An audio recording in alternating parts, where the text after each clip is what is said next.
In this guide, I'm going to show you how you can reset your car position here in Forza Horizon 6. This is especially helpful if, say for example, you can't move forward or backward. Before we do get into this guide though, make sure to like the video and subscribe to the channel with all notifications on. It really does help with the channel and it lets us know that you want more content like this. We'd greatly appreciate it. And if at any point throughout this guide you did have any questions, just ask them down in the comment section below and we could help you out further. I'm going to be doing my best to reply to every single comment down there. Now what you're going to want to do is open up the pause menu, and then from here, if you're on an Xbox controller, what you're going to do is press X.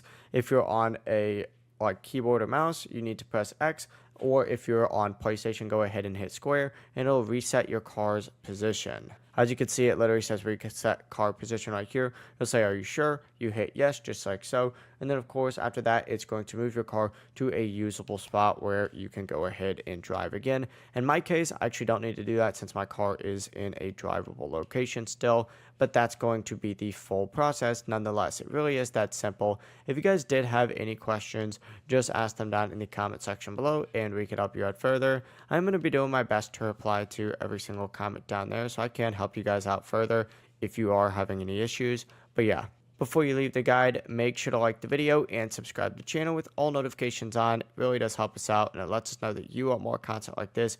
We'd greatly appreciate it. If at any point throughout this guide you did have any questions, just ask them down in the comment section below and we can help you out further. Have a great rest of your day though. Peace.